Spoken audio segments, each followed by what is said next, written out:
Tuvia Tenenbom and his wife Miriam are popular writers who do their research out on the streets among the people. I spoke with them earlier about their latest book, The Lies They Tell, based on a trip across America. Here are some of the highlights.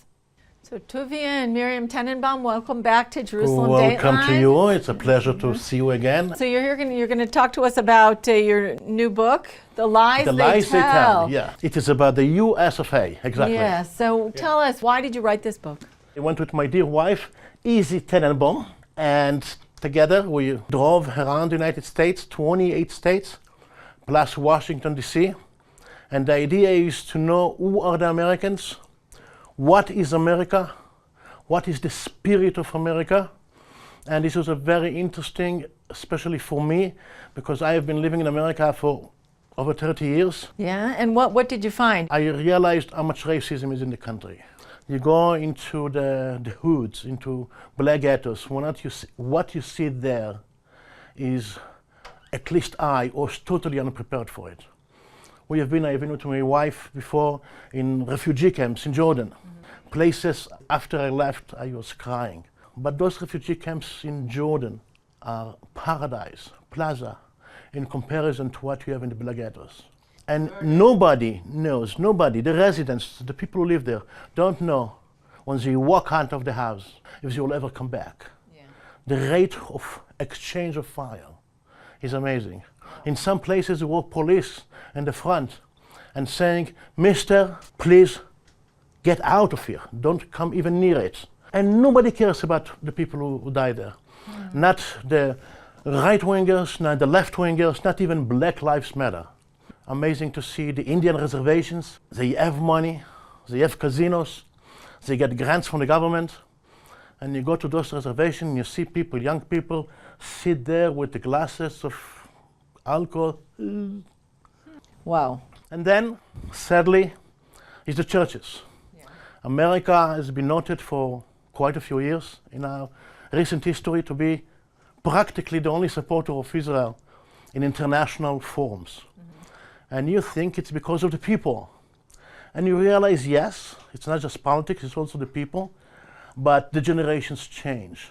It's different between the older generation and the younger generation. So how do they relate to Israel? Either they come to you with a replacement theology, which has been very, very badly in terms of Christian-Jewish relationship, caused a lot of death in the Jewish community, and they say to you, young people, they say, God does not love the Jews anymore.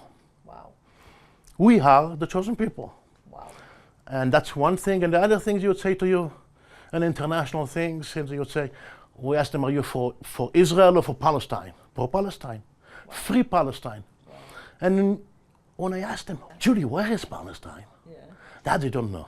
So Miriam, what impacted you the most about this? Well, first of all, America is a gorgeous country, beautiful. But on the other side, like even if you go to Montana or South Dakota, people have an opinion about Israel and Palestine.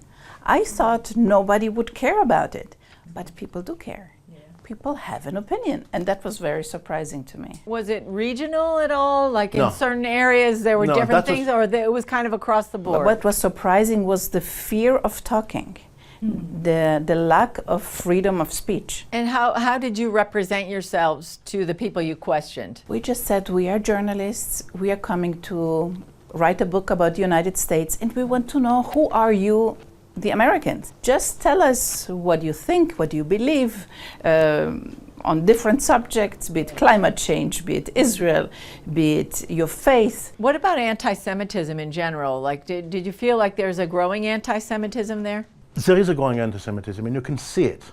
You know, they keep saying over and over, the Jews are rich, the Jews are Nazis, the Jews are, abusing other people, the Jews take advantage. But what I didn't know is the levels of it. Like Jewish students in universities, in top universities, like, for example, UC Berkeley, they say to me, the ones who are pro-Israel and like Israel, I say, we don't open our mouth. Wow. If we said anything, we'd be basically outcast, we'd be boycotted, it's like. Interesting. And that's it. And just get out. Get it out. Well, thank you so much for joining us on Jerusalem Dateline. Thank you. All the best.